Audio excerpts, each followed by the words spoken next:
आज हम एक ऐसे विषय की गहराई में उतरने वाले हैं जो सच कहूं तो पहली बार सुनने पर बिल्कुल नामुमकिन सा लगता है। जरा कल्पना कीजिए, आधुनिक पाकिस्तान का सिंध प्रांत, जहां भारी मुस्लिम बहुसंख्यक आबादी है, और ठीक वहीं एक हिंदू राजपूत राजवंश न सिर्फ मौजूद है, बल्कि उनकी राजनीतिक और सामाजिक पकड़ इतनी मजबूत है कि कोई सोच भी नहीं सकता।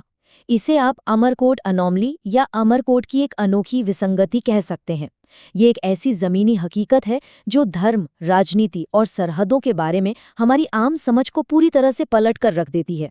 और पता है सबसे दिलचस्प बात क्या है? ये कोई इतिहास की पुरानी किताब का धुंधला सा पन्ना नहीं है। ये आज की इसी वक्त की सच्चाई है। हम बात कर रहे हैं एक ऐसे निडर हिंदू राजपूत नेतृत्व की जिसने बिना अपनी जड़ों या अपनी पहचान से जरा भी समझौता किए पाकिस्तान की राजनीति के बिल्कुल ऊपरी स्तर पर अपना एक अलग ही रुतबा कायम किया हुआ है। एक अल्पसंख्यक नेता जिन्हें सत्ता के गलियारों में जो सम्मान मिलता है वो वाकई हैरान करने वाला है। तो ये सवाल उठना लाजमी है कि आखिर इतनी बड़ी ताकत और प्रभाव की बुनियाद क्या है। अब इस प्रभाव की स्केल को समझने के लिए जरा इस एक नंबर पर गौर कीजिए। 22,000, जी हाँ, 22,000 वर्ग किलोमीटर। ये कोई छोटा मोटा इलाका नहीं है। अमरकोट एस्टेट का फैलाव इतने विशाल क्षेत्र में है जो तुरंत ये साफ कर देता है कि इस परिवार का क्षेत्रीय दबदबा कितना बड़ा है। इतने बड़े पैमाने पर जमीन और वहां के लोगों के साथ उनका जो सीधा जुड़ाव है ना, वही असल में वो ताकत है जो इस रियासत को आज के आधुनिक लोकतंत्र में भी इतनी अहमियत दिलाती है। लेकिन जाहिर सी बात है, इतनी अथाह शक्ति रातों रात तो नहीं बन जाती। इसकी जड़ें साहस, वफादारी और लोगों को पनाह देने के एक बहुत ही गहरे, बिल्कुल अटूट इतिहास में रची बसी हैं। आज जो हमें एक आधुनिक विसंगति लगती है, वो दरअसल सदियों पुराने उस ऐतिहासिक आधार पर टिकी है जिसने पीढ़ियों तक लोगों का वो अटूट विश्वास जीता है जिसे आज हम देखते हैं। अगर हम थोड़ा इतिहास में पीछे जाएं तो ये सफर 1125 में शुरू होता है, जब राणा रतन सिंह ने इस किले पर विजय प्राप्त की थी। फिर 1800 के दशक का वो दौर भी आया जब अंग्रेजों के खिलाफ लड़ते हुए राणा रतन सिंह शहीद हो गए, और 1947 का वो ऐतिहासिक मोड़ जब बंटवारे के वक्त राणा अर्जुन सिंह ने पाकिस्तान में ही रुकने का फैसला किया। लेकिन इन सब के बीच 1542 का वो मुगल काल सबसे अहम था। उस वक्त इस परिवार ने एक ऐसा फैसला लिया जिसने सच में इतिहास की धारा ही मोड़ दी। वो फैसला जुड़ा था राजपूती शरण के नियम से। ये एक ऐसा अटल नियम है, एक ऐसा सांस्कृतिक फर्ज है जिसमें अगर कोई आपसे शरण मांगता है तो आपको हर हाल में उसकी रक्षा करनी होती है, चाहे आपके बीच कितने भी धार्मिक या राजनीतिक मतभेद क्यों ना हो। तो हुआ यूं कि जब मुगल बादशाह हुमायूं को शेर शाह सूरी ने खदेड़ दिया था, तब अमरकोट के राणा ने इसी मर्यादा को निभाते हुए उन्हें अपने यहाँ पनाह दी, और उसी अमरकोट की जमीन पर अकबर का जन्म हुआ।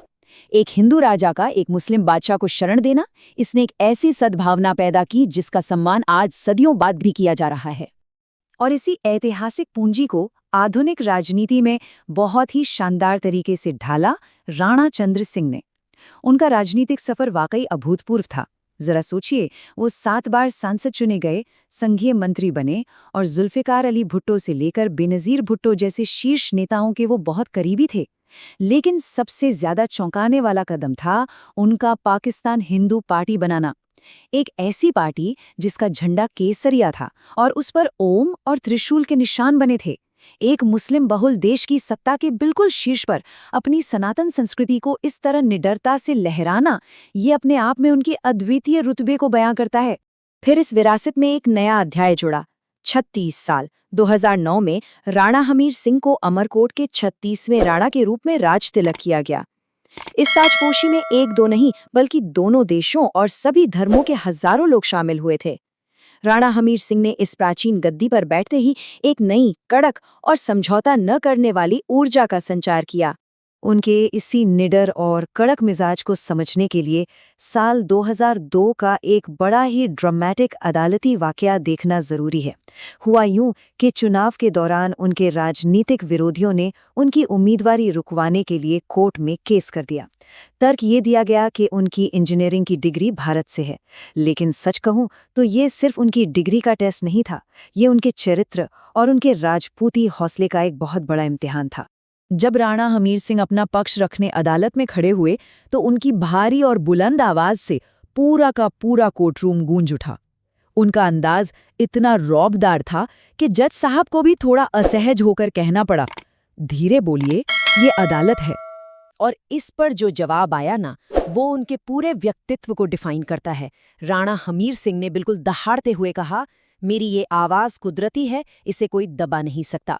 ये सिर्फ एक कोर्ट की बहस नहीं थी, ये अपनी पहचान और अपने स्वाभाविक वजूद को किसी भी दबाव के आगे न झुकने देने का एक बहुत ही साफ संदेश था। लेकिन बात यहीं खत्म नहीं हुई। कोर्ट में तनाव बढ़ता गया। राणा का वो शाही अंदाज, उनके चेहरे के भाव और उनकी वो बड़ी बड़ी आंखें, माहौल ऐसा बन गया कि जज को एक बार फिर से टोकना पड़ा, मुझे इन आंखों से मत घूरिए, ये एक अदालत है। इसके बाद राणा ने जो कहा वो तो बिल्कुल ऐतिहासिक था। उन्होंने जवाब दिया, मेरी आंखें कुदरती हैं, मेरी मूछें मेरा राजपूती अभिमान है। आप मेरे व्यक्तित्व पर सवाल नहीं उठा सकते। उस वक्त भले ही उनका चुनाव पर्चा कुछ समय के लिए खारिज हो गया हो, लेकिन इस घटना ने ये बिल्कुल साफ कर दिया कि वो अपनी विरासत और अपनी शान के मामले में 1 इंच भी पीछे हटने वाले नहीं हैं। खैर, कानूनी और राजनीतिक अड़चनें तो आती रही, लेकिन इन सब के बावजूद जन सेवा के लिए उनका जो कमिटमेंट था वो कभी कम नहीं हुआ। उनका ट्रैक रिकॉर्ड देखिए, 3 बार सिंध विधानसभा के सदस्य, 1993 में विज्ञान और प्रौद्योगिकी मंत्री, जल विभाग के उपाध्यक्ष और उमेरकोट के उप प्रमुख। ये सारी चीजें साबित करती हैं कि जनता के बीच उनका जो जमीनी जुड़ाव था वो किसी भी राजनीतिक साजिश से कहीं ज्यादा मजबूत था। चलिए अब इस परिवार की एक और बहुत ही दिलचस्प दोहरी दुनिया के बारे में बात करते हैं। जरा राणा के उत्तराधिकारी कुंवर करणी सिंह की जिंदगी को देखिए। एक तरफ पाकिस्तान में उन्हें भारी Z+ सुरक्षा मिली हुई है। उनके चारों तरफ AK-47 थामे हुए मुस्लिम कमांडो 24 घंटे उनकी खुली प्रिंस जीप और काफिले की सुरक्षा करते हैं। और वहीं दूसरी तरफ साल 2015 में भारत की जयपुर में कनौता ठिकाने की राजकुमारी पद्मिनी कुमारी के साथ उनकी बेहद भव्य और शाही शादी हुई। ये सच में 2 बिल्कुल अलग अलग दुनियाओं का एक अद्भुत संगम है। एक तरह से देखा जाए तो ये राजवंश आज भी दोनों देशों के बीच एक जिंदा पुल का काम कर रहा है। सीमा पर चाहे जितना भी राजनीतिक तनाव क्यों ना हो, इस परिवार ने ऐसी हाई प्रोफाइल सीमा पार शादियों के जरिए अपने सांस्कृतिक रिश्तों को एकदम जिंदा रखा है। राणा हमीर सिंह की बेटियों की शादी भी भारत के बड़े राजपूत परिवारों में हुई हैं। ये कमाल का बैलेंस है, जहां एक तरफ पाकिस्तानी होने की जिम्मेदारी है और दूसरी तरफ भारतीय राजपूत विरासत से वो गहरा सांस्कृतिक जुड़ाव। लेकिन हाँ, एक बात बिल्कुल साफ है, जब भी बात राष्ट्रभक्ति की आती है तो राणा हमीर सिंह का रुख एकदम स्पष्ट और अनकॉम्प्रोमाइजिंग होता है। उनके भाषणों में अक्सर ये कड़कती हुई आवाज गूंजती है, खबरदार अगर किसी ने मेरे मुल्क, मेरे पाक वतन पाकिस्तान की ओर आंख उठाकर भी देखा। ये उनकी प्राउड हिंदू राजपूत पहचान और पाकिस्तान के प्रति उनकी अटूट वफादारी का एक ऐसा बेजोड़ मिश्रण है जिस पर कोई उंगली नहीं उठा सकता।